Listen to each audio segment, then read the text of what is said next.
The Community Education Channel presents Community View, a closer look inside community issues that matter.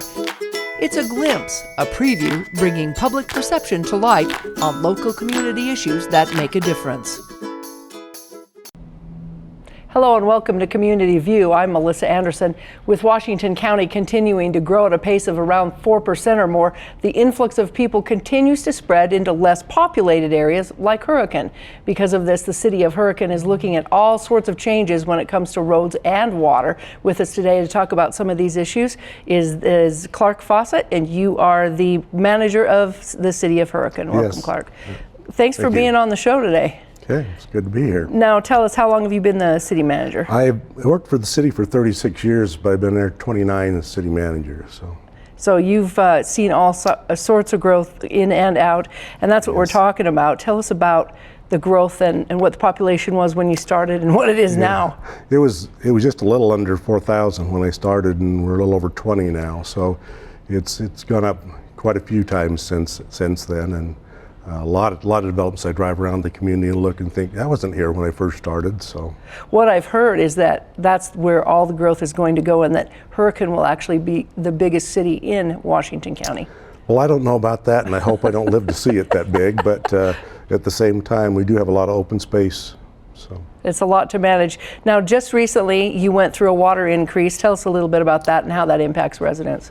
Well, we went up $1 on our basic charge, and then I think it was like 3 cents on our overage charges, and you try to keep that base charge and keep the standard in your normal kind of operation covered. And so I don't know so far that it's really had too much effect on anybody. Nobody said anything, but most of the time that'll happen when they start using water in the spring. They'll notice it more. So. Right, and then we also have concerns over more water, as in flooding in your area, correct? Yeah, we've always had that Goulds Wash that's run through our community, and I remember as a kid seeing a number of big floods come through there, and in about '82, one went over the banks and out through some of our community and flooded a few homes. And so it's always an issue, and as you look at the potential of a 100-year flood, it would way overflow that bank and cover a lot of areas. And we've talked about how do we take care of that. We clean it out, we just barely did, and it looks nice, but it's still not deep enough to handle that. So we've been looking at possibility of doing a detention basin up above on the Hurricane Hill,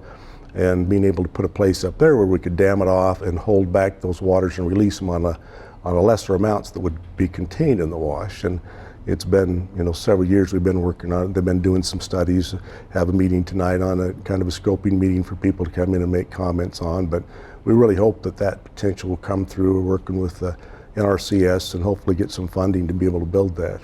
If all things go well. And it's always good to get the public's input in case it floods somebody else's property. Yeah, it is, and some properties are limited for growth because it's in the floodway and you can't build there, and so it's restricted there, and just don't want to have our citizens have to face that. Hurricane, it has a lot of farming area.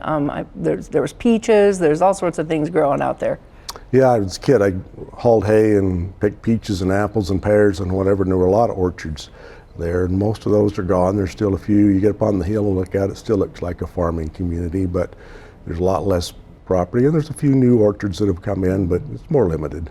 So it's kind of changing. It has, yes. Yeah. Now, I understand you had a Dixie Springs water line break. Well, we have 2 phases of Dixie Springs. The first one was done in the county before the city annexed it, and the pipe that they put in at the time was a new pipe, but it seems to have, after about 10 years, it's had problems. So we've got a major project going out there to replace those lines in the road. So we're going down every street and replacing the water lines. It's pretty expensive, but we had to keep going out and fix breaks, and that was expensive too and inconvenient for people. So.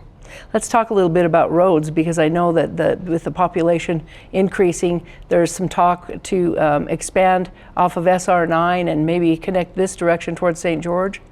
Yeah, there's quite a bit of money being spent this year on UDOT's part in Hurricane. Some of it's to finish up Highway 7, that's the southern corridor, which will go around the Sand Hollow Reservoir and then turn north and go back to SR9. Where it hits SR9, there'll be an overpass. And at that point, the Hurricane City will pick up a road that'll be 2,800 west that will continue that on to 600 north. It'll give us more access in the north and the south. If you're going south to Vegas or California, you'll be able to hit that a lot easier. And then on SR9, we worked with the state road a few years ago, trying to make that more of a limited access from about 2600 west out, where we won't have businesses operating right off of it. They will be just limited accesses, and that's where the lights are right now. But the eventual plan will turn all those into overpasses and interchanges, so it'll come off like a freeway between there and the I-15. So if people have concerns or they want to talk to you about projects or what's going on, how do they get a hold of you? Well, they can call the office or send us an email or whatever. We'll try to keep things on our website so they can kind of keep updated a little bit on what's going on. But I think within the next year with the SR7 and probably the next 4, 5, 6 years, we'll see quite a bit of changes in some of those roads. Well, good luck with that growth out there. Yes. Managing it all. Yeah. Thank you, Clark, for joining us. And thank you for watching, and we hope you have a great day.